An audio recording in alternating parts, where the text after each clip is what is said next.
episode of Chattin with Staxx. I'm your host, Bill Staxx, and today I got Tarzan. What's up, man? What's going on, Staxx? Pleasure to be on your show today. Thank you, man. I really appreciate you taking the time. Absolutely, same. You want to introduce yourself to the people? Tell them where you were born and raised. Okay, Tarzan. I was born in New York City, Manhattan, raised in Queens, New York. I'm Colombian by descent. I'm a son of a ex-major drug trafficker. Here to share my story with the public and with you, Staxx, tonight. What can I say? I was born in a neighborhood, Sunnyside, New York.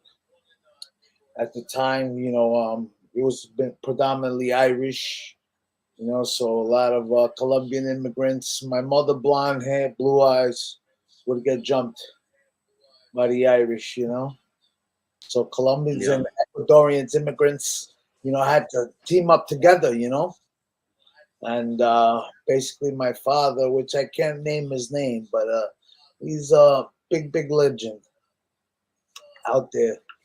The streets of Sunnyside, Queens, together with Jackson Heights, New York, Queens again, Northern Queens, off of Queens Boulevard and Roosevelt Avenue, Northern Boulevard.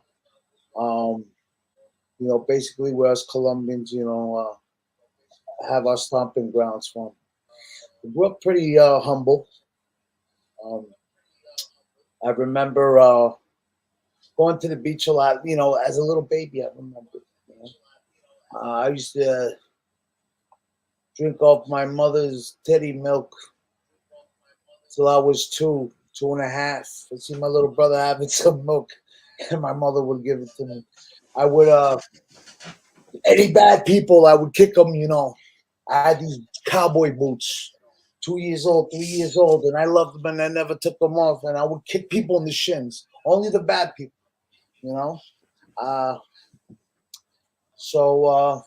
Started playing games. My pops would, have us playing a little game. You have us in the back of the car. Hey, if you see a white guy with a mustache and driving a Crown Victoria or Caprice Classic, the feds with the antennas in the back, you let me know. So, that was a little game. So, I get told a lot, and, it's been hurt my personal relationships as far as like paranoia. Because paranoia is like a Colombian way of life in most ways, People that are from there. I've gone back to live there 2 years. But, I've always been a problem child. And basically grew up again. Nothing, every need met, wants met. I always had, the best super soaker guns, having the fire hydrant open, washing down the cars that would pass by. Well, everybody that wanted a free car wash would pass by with the fire hydrant being open, playing with the water guns, Corona, Flushing Meadows Park. But I remember a lot of trips to Florida. It was crazy because we'd go to Florida like once every 2 weeks, once a month. That's a lot to be taking trips. You're a kid, you're thinking, damn, that's a lot of vacations, right? My pops and my uncle, to have us all get in the van, get the families all together, and just go to freaking Miami. Go stop by Orlando, I later learned that, it was the beginning of what was to come. And again, got to the point where, I had season passes, like all week passes, and don't need to stand in line. Yeah. Smoking weed, drinking, at an early age. I'm 9 years old smoking a cigarette because I told my mother, listen, Mom, you don't stop smoking cigarettes, I'm going to punish you. Later on, it was a problem because I punished myself, 9 years old, playing stickball on 38th Street. And smoked a cigarette, and I've been smoking ever since. I'm 44, 35 years. God bless. You know, but 10 years No, old. you're punishing your mom, and you're basically I end up punishing punishing yourself. myself, right? But those are the first signs, you know. I mean, I tell you, like, since I was a little young kid, like, you know, people would love, oh my God, he's so cute. Ah. But then they, you know, take care of me. And one day, they'll be like, oh, never again, please. I won't take care of Mario. My real name is Mario Antonio Gomez. You know, better known as Tarzan. You know, so I have, you know, I used to play a little game when I was a child, you know, to get in with what my page is about. But I'm going to be putting out a lot more than just tarot. But I've always been in tune. Um, Again, like, you know, when playing those little games, and always in anticipation, you know. Um, I'm a chess player. You know, a lot of people don't know how to play chess, or they do know how to play chess, but they don't know how to move the pieces. They're not strategists. You know, I was a strategist from young. I used to play a game where people used to do a spelling bee, and I used to do like a little spell, let's say, right? So I'd be like, I'd make believe there was like a trap door, and boom, I would, you know, put them in the trap, so they would trip on their words and not spell the word right. And then I go up to the board and I would spell the word right, and I would a lot of things like that. My uncle had me driving at age 12. My uncle used to kick me in my ass. He used to kick everybody in the ass, you know. I was 12 years old. He started having me driving, and I'm seeing him go up to spots on 21st Street, back in, you know, in the black neighborhood, when, you know, 21st, you know, projects, Ravenswood projects, Queensbridge projects, you know, all the hookers, you know. At night would be all the night walkers over there. You know, when Queens Plaza was Queens Plaza, you know. Now it's cleaned up now, you know. I got sent to military school at 12 years old. Bad behavior, you know. My first suspension was first grade. Um, from that, you know, I mean, what do you think I got suspended for in first grade? If I don't mind, if you don't mind me asking, so. I don't know. I'm talking back to the teacher or something. I don't know. Nah, I was in. I got in trouble in first grade too, man. Did you? Okay, well let me tell you They something. kept me back. They kept me back as well. They kept me back as well, man. Yeah, well, I ended up getting suspended because I was kissing and touching this girl in the midsection, and we got caught. And before I get sent to the principal's office, the principal said, "I'm going to start class, and then you're going to the principal's office." So I said, "Okay." So we had to say the Pledge of Allegiance before we started class. And I remember I was doing the Pledge of Allegiance, and I'm like this: "I pledge allegiance to the flag," and I go, "Ew! I'm never going to touch a girl down there." Got sent to the principal's office. Got suspended for the first time. So, you know, I always had that, you know, a little bad rebellious in my blood, you know. So I start seeing my adult, you know, figures. You know, my uncle always be like, he always with a Heineken bottle, always drinking, you know. Hey, yo, motherfucker. Yeah. I see how powerful of a man. There's always something going on, right? Oh, There's you're always young, something going you on. don't see these things, right? So, but you know, by this time, I don't know. I've kind of knew kind of, already. Well, I knew he was, you couldn't hide it. Now you're 12, 13 years old. You start like, whoa, hold on. Like my uncle, my father, bosses, these guys ain't ordinary guys. They're bossed up. And, and anything I wanted, everybody in the neighborhood said hello, whatever. Oh, your dad. No, free. You go to the store to get Have you seen any? Was there any negative? Did you see any negative consequences for your dad's being in them? Your dad and your uncle being in them high positions. Did you see any negative consequences, like maybe some rivals that didn't like them or anything like that? I'm not going to tell you that I didn't, but I'll tell you this. My uncle, rest in peace. He died in 1993. I believe it was April 1993. I was in Colombia that day. Again, with my intuition, that's why I have the tarot, right? Because I'm very intuitive. My third eye is very open.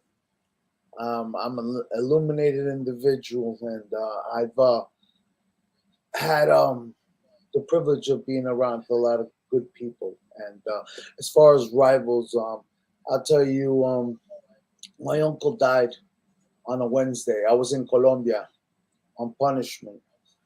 And that day I was very, very sad, and I didn't know why.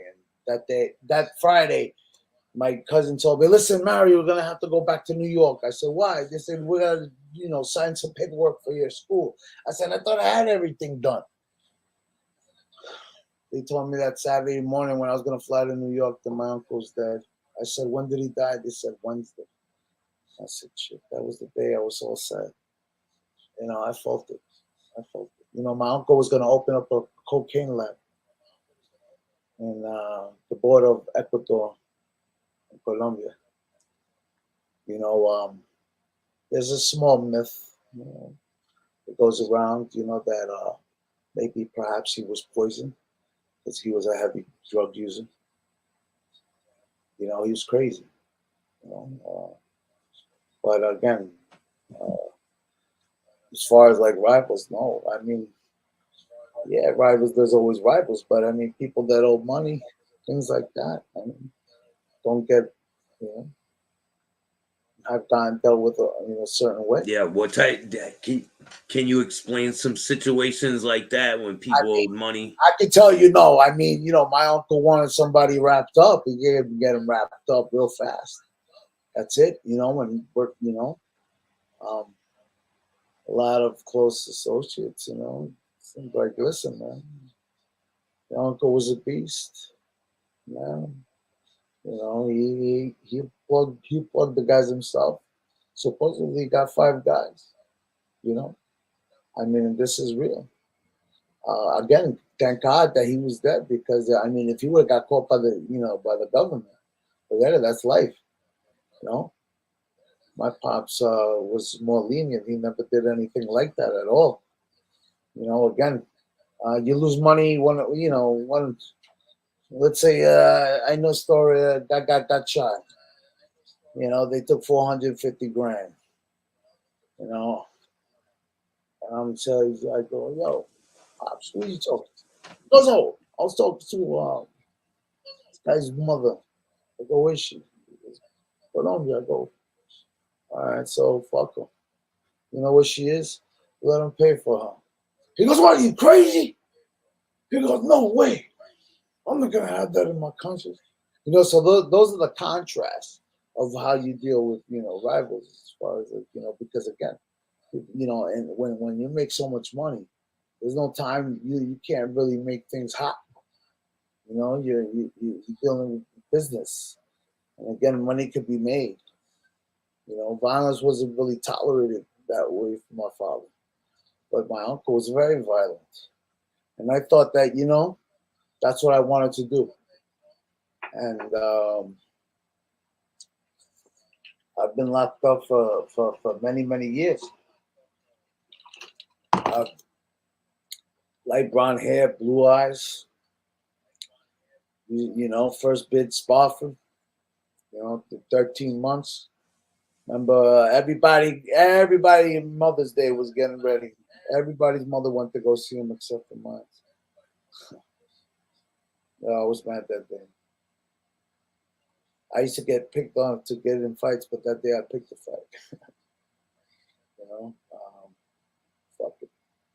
But that's how things started happening. You know, I started emulating. You know, I mean, small time, picking up. 200 grams of uptown Manhattan. I used to have to go uptown because I couldn't get anything in Queens. Because, God forbid, went back, work, got back, to my dad, get in trouble. No, you didn't want him to know. You didn't want him to know. No, not at all. I mean, he'd be like, oh, you need money? Like, if I needed, a grand, 2 grand, like, I got it. That's just how it was. I used to go, to Miami, 17 years old, to a condo that was, got the keys and everything, flight. If I go there for a weekend, here's 5 grand. It's a party with strippers, like adults, 35-year-olds, 40-year-olds. Here I am, 17 years old, 18 years old, got a condo in North Miami Beach, living it up. What was your first arrest for? This guy owed me money. He owed me about $50. So I ran on his pockets and I took his beeper. At the time, we had beepers.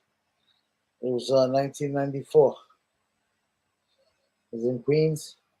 It was what's that? Like so I think it was like 59th Street, 61st Street, and Roosevelt Avenue. So yeah, so the guy called the cops and shit, and I got locked up. And again, like it was hot. At that time, there was only Puerto Ricans. Any Spanish in jail was only Puerto Ricans. That's it. I'm Colombian. I've been to Puerto Rico. We had a little summer home in Humacao, Puerto Rico. So I've been around there, but again, like not around like in jail. So I had to learn. I had the black guys from Brooklyn. That's it. I was like a whiteboard to them. So but it got me to become learn how to become a little animal. 13 months of that, got out. Fucking because I had my mom said he has a drinking and smoking weed problem. So they put me up probation. So I violated that. Ended up going to like a rehab, getting kicked out of there. Then mom kicked me out. I started living in Dix Hills, Long Island. And that's when I started picking up my first little grams of yayo. I remember it was about $14 a gram. And again, like I had to pick it up from uptown. I couldn't do nothing in Queens. So I lived in a predominantly, like Jewish and Italian neighborhood. Met a lot of good people, a lot of, people whose families had money. We had money too. So, we're used to being like, the Spanish people, of the neighborhood, we had money too. But you're doing the more wholesale cocaine, right? You're not just selling 8 balls and stuff. Well, no, or are you at this time? I'm going to tell you. Again, I can't give any names, but my father, was big. Where we're talking about, at least 2 tons a month. He was responsible for at one time. Long time. You watch my show, and maybe you and your audience and everyone else that will start following me or whatnot. But again, like that, these are things that I'm going to slowly disclose. I'm going to make on my show. I'm going to go back to neighborhoods and everything like that. Again, I like to use my intuition on everything. So I'm going to be giving tarot readings and everything like that because I'm a spiritual advisor also. But again, I'm around like I was always a leader amongst my groups because I always chose to hang out with my dad and his friends, you know, with the older guys. Yeah. So when I would go back, like, hang out with people my age, like, no way. Like, in Colombia, I was, 13, 14 years old, hanging out with, 20-year-olds, 30-year-olds, you know. I had to buy a gun my first week. Yeah. Go to They're all Colombia. older. They're all older, discussing What? They're telling me, all this because I'm complex smoking weed. business. Because I smoke weed. You're a young kid. And kids that age, my age, were still playing on the soccer fields. So they're like 18, 19. Yeah. I get corrupted. Here I am, 13, 14, rolling around with the adults. And again, that was nothing. I always opted to hang out with my pops and everything like that. So I slowly started learning a lot of things. Like I said, my uncle showed me how to drive. 12 years old, he was showing my cousin and his son at 10 years old. Had me driving on the Long Island Expressway when he bought a big house in Long Island. Driving, he would give me cognac. Cigarettes, it doesn't matter. Is there any major situations that happened? Is there any major situations that happened around that time that stand out in your mind? No, I mean, again, I've seen him. I've had a lot of nights where I don't sleep, and I've had to have night vision goggles, look throughout the property, throughout the house, like and he would be on me. Again, it's something that I take with me, paranoid lifestyle, something I can't shake. It's affecting my personal relationship, like anything, But again, sometimes it's good because we anticipate a lot of moves and a lot of things. But you're always moving on, depending on what the other person thinks or might think, or what they might do or whatnot, because every action brings a reaction, So, but again, so I was really scarred in many ways because I saw my dad always paying everybody for everything. I had friends, in Long Island where, they were middle class, middle upper class, but their dad showed them how to do oil change, right? Here I am, I just my dad just giving money, money in the tip, money, money was everything. So it got pretty hard. I remember when he got locked up, everything was on the phone, right? I remember this one time, my aunt's boyfriend, I see him. I'm walking down in the neighborhood in Long Island, and I see fucking him coming in, and I see like 8 fucking federal cars tailing him, and this guy just goes to the fucking house, and I'm like, holy shit! And I walked. I'm like, holy shit! No way, this motherfucker turned into the fucking house. Yeah, there's no way he ain't see this tail. There's no way. There's no way. I'm like, this stupid motherfucker, And I used to, this guy used to pick up money. Brung him right to the house. Yeah. Brung him right to the house. Like, you don't go. What you take him on a ride? I don't give a fuck. You stay in a hotel for the night. Yeah. I don't give a fuck. Lots of people. There are a lot of people that do that. It seems like a lot of people run to their own house. This guy was fresh from Colombia, making, picking up money and all things like that. But still, I mean, come on. Like, what can I say? You fucking don't know how to move right. You don't know what it is like, how it is out here. Because that's the thing. In United States, you move a little different like you do in Colombia. There's a lot of things that you can do in Colombia that you can't do here. Over here you get a speeding ticket. So what are the differences? $50. Yeah, like what are the differences? You can't give a cop Not $50. So if you get pulled over, Oh. you got some drugs in the car. You're driving in Colombia. You get pulled over, right? You got a gun or something. What happens when the cops pull you over? So it's around election time. This is like, I don't know, end of 93, 94. So I got a nickel plated snub nose. So fucking we get stopped. Over there, the cops just roll around like 10 cops and they all got Uzis. Like machine guns, Uzi.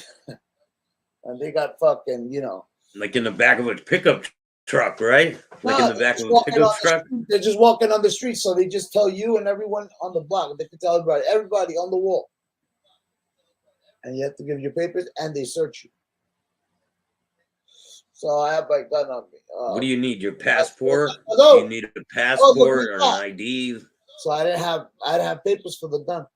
She goes, you're gonna come with us. I'm like, oh, it's safe. So they finish searching everybody. Then they go, you come with us. I'm like, oh no. So I fucking go. We start walking. I go, listen, man, please, please. I'm only 14 years old. I said, man, listen, please, you keep the gun. Keep it. Look at it. It's nice. It's nickel plated. Look at it. He looks at it. And he's like, he looks at me. He goes, you only 14? I go, I'm only 14. Please look at my papers. He looks at him and then he goes, get the fuck out of here. And he fucking puts it on his fucking belt and he goes, get the fuck out of here. Run to your friends now. I said, oh, thank you. So I fucking I avoided that, But over there, it's crazy. Yeah. I mean, I've got a gun pulled to my fucking head. I was all drunk and shit. Guy put it right to my skull. I was all drunk. My brother talked him out of it. Got ready to blow my head off while we're trying to get some hamburgers and shit, on the street. Like that, it's like that. There's no argument. You can't get to the argument like over here with nobody, It's a dangerous world, like I say. It's like the Wild West over there, right? The first week upon arrival, like the guys from the neighborhood, they said, look, man, there's a guy that wants your starter's jacket. I don't know if you remember the 90s, 93, 92, 90, 91. Of course, 92. I had a Knicks, man. I had the Knicks. I had the Knicks one with the starter jacket. All right. Yeah. I had brought the LA Kings with me. Right? So this guy supposedly wanted to kill me for it. So, he got, they say, he rolls around with a knife, he stabs guys. The guy goes, listen, you got to get a gun. Can't get a knife yet. You don't know how this, but it's insane how, like, I had to call my dad, send me $100. So for what? I was like, don't ask me that, just please send me $100, please. Don't ask any questions. He's like, all right. So he sends me the money. I buy a gun for like, I don't know, the equivalent of like 75, 80 bucks or 25. But, I said, let him know now that I got a gun. And let him know that he comes and fucking for my starter jacket. He's going to fucking die. So he backed off. But a lot of things started happening, Being sent to Colombia as a punishment didn't do me any good. And like I said, I ended up getting locked up when I came back from Colombia. Lost my uncle over overdose. He sniffed fucking his brains off like he used to, for days and take a couple of Quaaludes and just never woke up. 33 years old. Just bought his dream house, It's terrible, man. So I grew up. What's the difference with cocaine? What are the difference with the prices of cocaine? When you buy it in Colombia, what's the downgrade of price-wise compared to the US? Listen, Staxx, it'll go down to, $1 to $5 a gram. If they want to scare you, they'll charge you $15, $20 a gram right now. Scam. And that shit will fucking whack you out for fucking 24 hours of gun. How'd you get an 8-ball? Now, what would happen if, say, some white boys, right? Some college white boys find somebody from Colombia, they get a connection down there, and they go down with a big lump of sum of cash. What do you think their outcome is going to be, and do you recommend them to do that? I mean, well, they could, stay in one of my future farms. I was thinking about something like that, have a good time, have all massages, female, companionship, as you will, all the party Yeah. drinks, every drinks, all inclusive. Colombian style, though, of course. So, Yeah, I don't think I can go, man. I've been well, sober for a listen, while, man. I'm I staying had away. a Russian millionaire boss. He goes, listen, out of all the places I've ever gone to, he goes, you're Colombian? He goes, yo, listen. He goes, my best friend. He's like, we went to fucking Colombia. We rented a yacht. We had bitches. We had all the party goods. I mean, he goes, out of every place I've been to in the world, he goes, Colombia was the best. He went to a lot of bachelor parties. He says Colombia was the best. So I mean, that's something for for a lot of people to know on your show, and the ones that are gonna come to my show is that Colombia's a lot friendlier now to tourists and things like that. So I mean, but it's always good to have some type of recommendation or connection to people down there.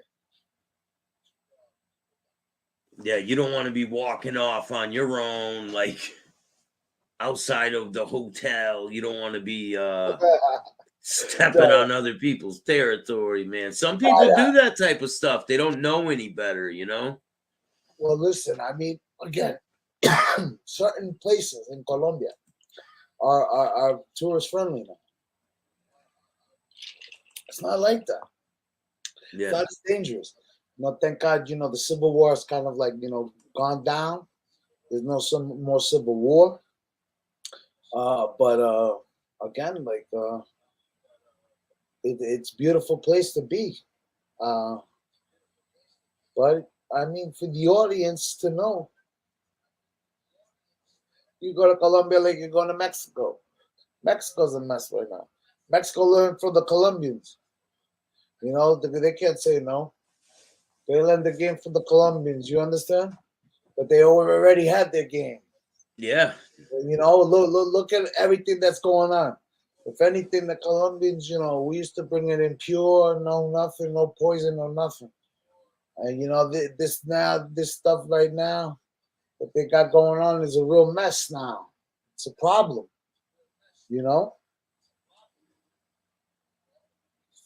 But It was again, never like back in the day. If they had a batch of drugs that killed somebody, they would not be messing with that type of stuff back in the hell day, no. right? No, of course not. And to tell you the truth, I always, I asked, what was the fucking difference? Because there was a plummet in price of cocaine too. You know what I mean? Because before, believe I from good reliable sources of mine say that they would they had when the crack came out, they had to bring it in pure. And that's when, with the high demand, they had a new market open up. So then they had to bring it in pure. And then on top of it, the price dropped. The price dropped as low as freaking 10,000 a key, 8,000 a key, 10,000 a key, let's say. Yeah, but the difference from when you get it in Colombia to compared to when it goes to the US, it jumps in price. Because from Mexico, how much it's worth, right? Depends what line. Depends what line. You understand, Staxx? Depends what line. Depends what line. Always. So what do they take it? They take it either through Mexico or they take it over the oceans. Oh yeah. I mean, yeah, there's many ways, man. There's a way. There's many methods, but yeah. Yeah, I'm sure. I mean, I mean, again, I mean, the border is insane right now. Listen, you could fucking literally fucking have families come through. All fuck, you know what I mean?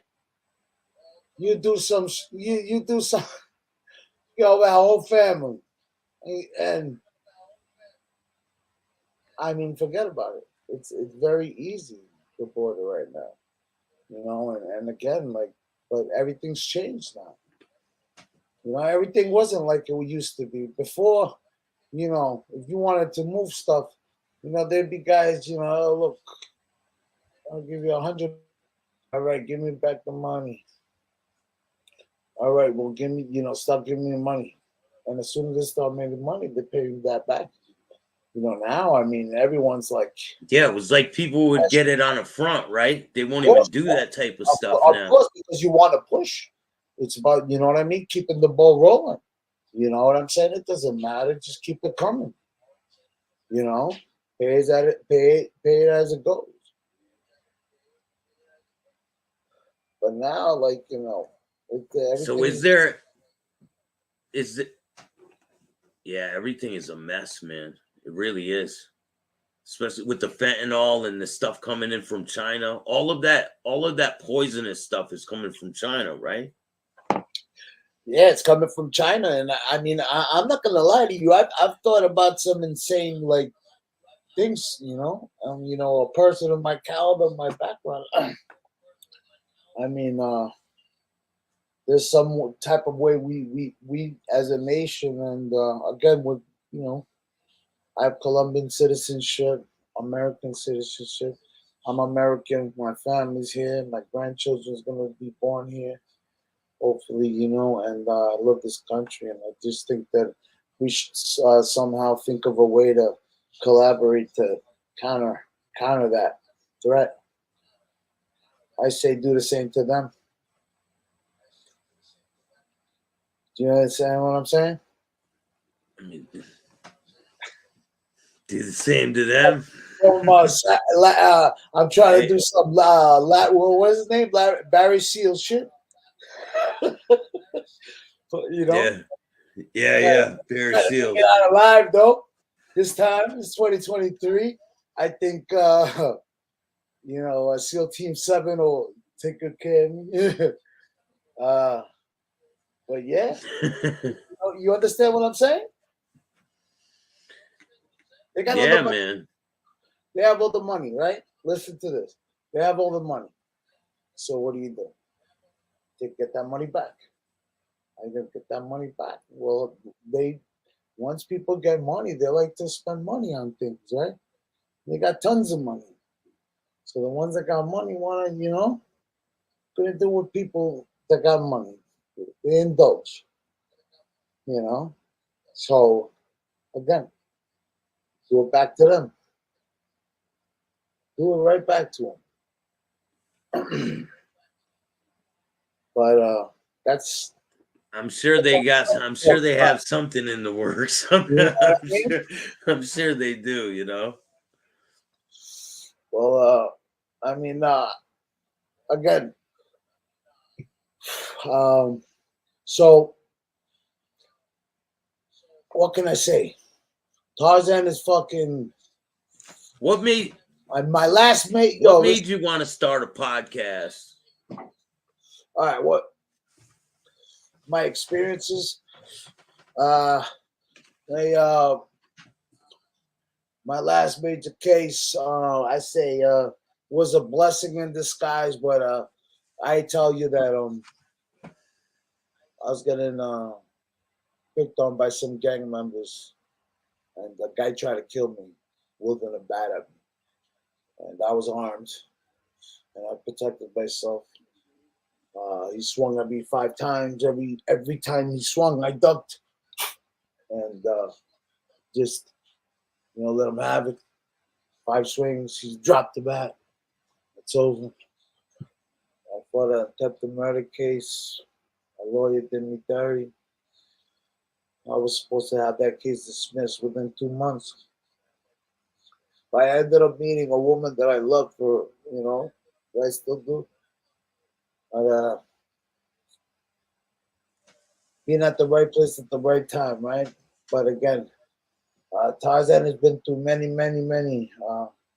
Been stabbed many times, slashed. A lot of things I've seen in prison, in jail, things that you do. You know, I'm Colombian, so I never did gangs. You know, again, my father, you know. Did they ask you to be involved with them? Were they Oh asking you yeah. to be involved? Well, I'm Latino, so you know, at the end of the day, like I tell you, like you know, I look Anglo, but I'm Latino and I'm hardcore Latino. You know, always been. I give it up. You know, uh, people that know me know that, and people that been with me, you know, many places I've met many good people along the way. Um, but I mean, just try to change. You know, learning from the experiences. Maybe perhaps you know get into motivational speaking someday. You know, through my my passages through life. Again, like trying to avoid the people, the young people, from getting into trouble. How it starts. You know, it's very important. Is that Showing. what made you want to come on and do a podcast and get your message out there? Is that what made you want to do it? Well, I mean, I believe I was put here by the universe by you know, and I selected to be here at this time is to you know help people in many ways, spiritually, mentally. Again, I seek the truth. What side are you, Staxx? I'm a Gemini, man. You're Gemini. You're air sign, May baby. 21st, All right, 21st, the 79. 37, 79. That's when I was born. All right, 21 is 3 sevens, brother. It's lucky. That's some nice shit, man. But Hopefully it yeah, pays off for me, man. what are you Yeah, I got a talking? big interview tomorrow, man. Well, listen, Hopefully it man. all. You gotta get everything. I'm What do you? Well, it's going to. You have to. That's how you gotta say it. You gotta proclaim things. That's what I'm saying. I'm here to to enlighten others in many ways. Um, again, I've been through many things. Life is insanity. You know, I've been 18 years in and out institutions, and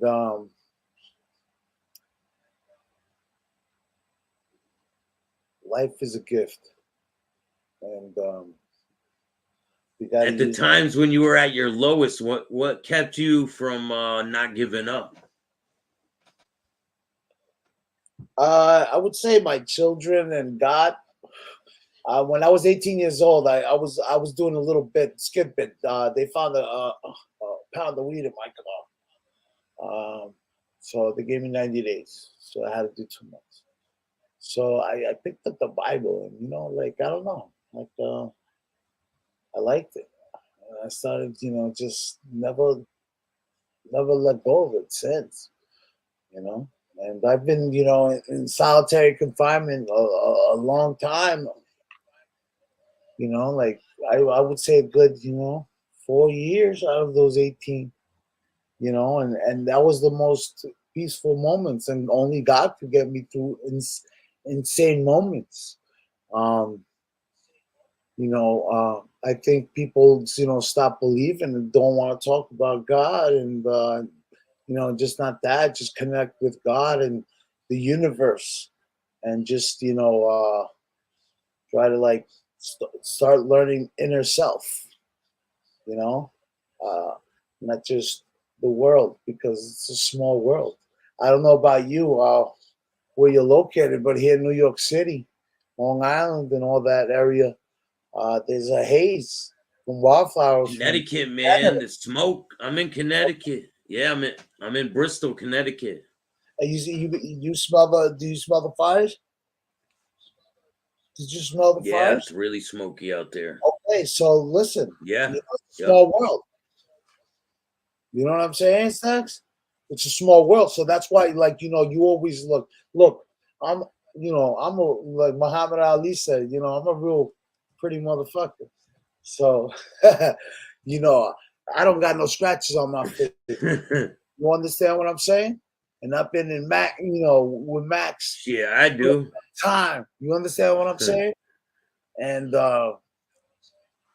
I Shit, just, I got scratches all over my face from I don't know getting into fights. Shit, I you got violate the scars jujitsu. all over my shit. Yeah, Man, when I got locked up, they I said, had "Yo." one of my teeth went flying across the room. All that. I've been pistol whipped, all that shit, man. That gun in my face. It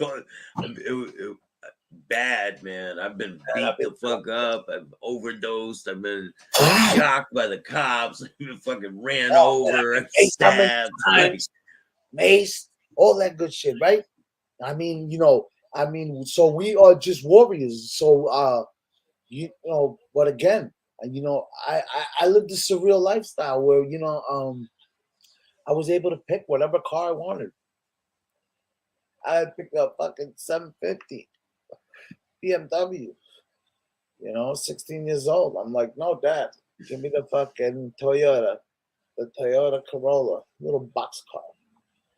Because, yo, was there any situations maybe where you been pulled over with like drugs in the car and you oh, get away or something like that? yeah, You got any man, situations? listen, man. I was fucking. I hit a car driving on the LIE drunk. My boy didn't want to go. He had us driving back all the way to Long Island, to Melville, Northport. My boy Mike Computer. Shout out to Mike Computer. Down in Florida. So Mike fucking had me driving. I'm drinking 40s. Old English. Old English? Remember Old English? Dutch Masters. And I'm Yeah, man. Of course. traffic. And then I get a Nassau cop stops me. And he's like, "Hey, you got a license and registration?" I'm like, "Oh." He's like, "You been drinking?" Like, "No, sir." He's like, "What, Mario?" "Oh, man." He goes, "I'm going to act like I didn't stop you." He goes, "I'm going to tell you something right now. You better stay here right now and not pull out. I'm just going to drive away. Have a good day." And, oh, man, I'm drunk as fuck. It's fucking smells like bud. And he gives me the freaking go ahead. And not even before he gets in his car, trying to start leaving. He's like, "Hey, Mario." I was like, "Oh, shit. Sorry, officer." He's like, "Did I tell you? Wait until I leave." I said, "Oh, shit." Stay right there. Pull over to the side. I mean, listen, I've been saved so many times. I can't say where, like, undercover cop stopped us on Broadway in fucking Bushwick, Brooklyn. Coming out from the fucking Warefield and then Tyson spots, Wyckoff, all those fucking butt spots, man.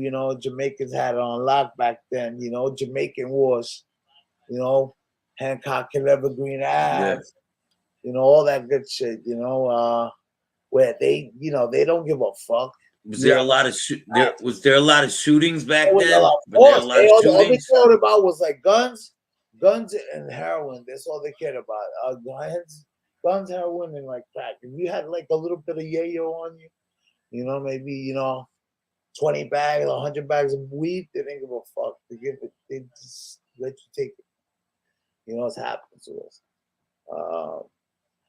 They don't give a fuck.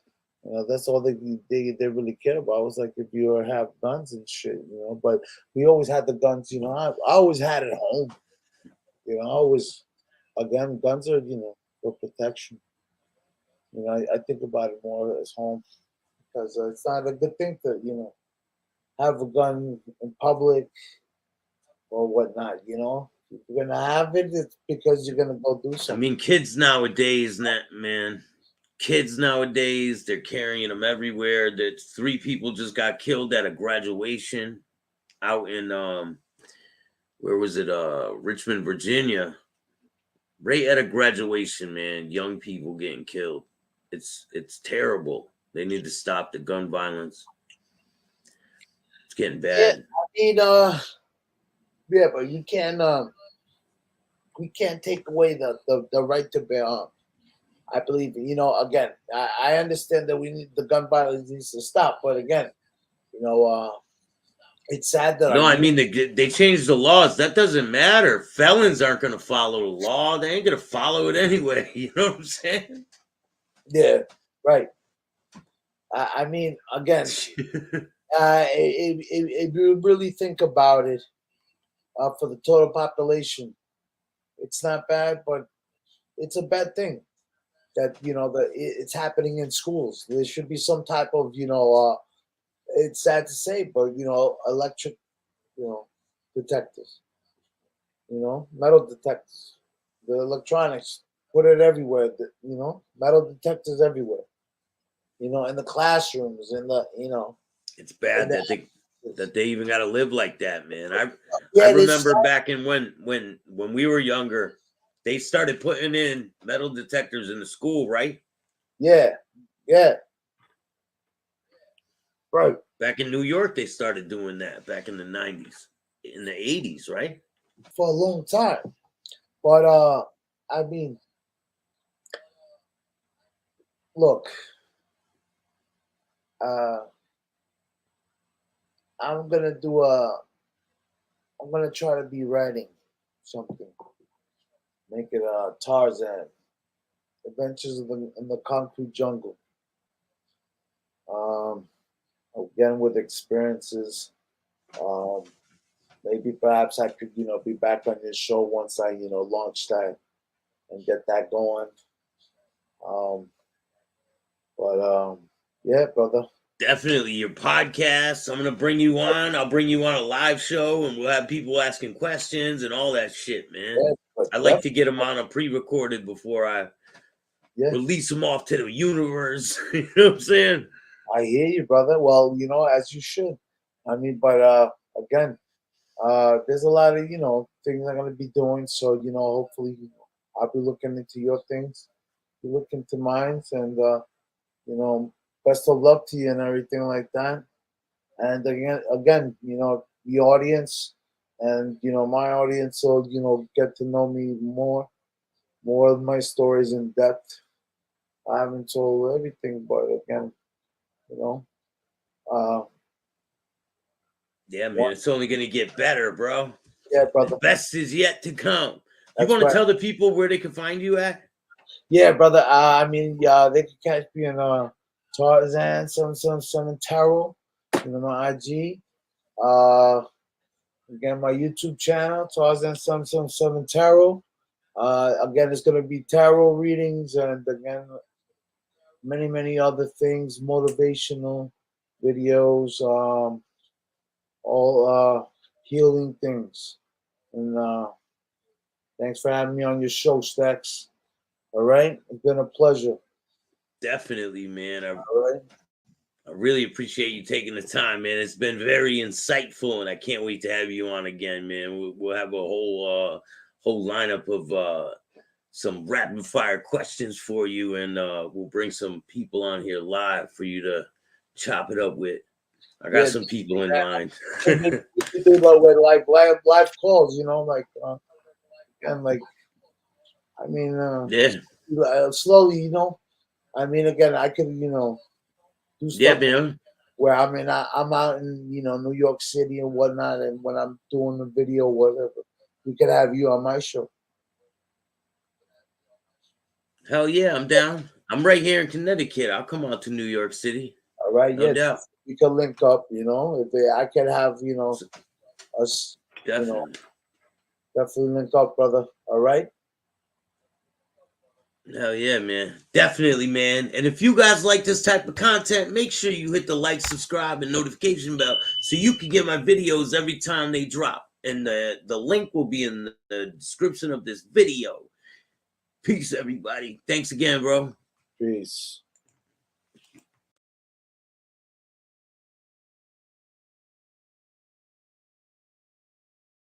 Thank you all for watching tonight. I appreciate all of you, everyone that subscribed, everyone that donated. I'll see you guys tomorrow. I got some big things coming this week, major things. See you guys soon. Peace.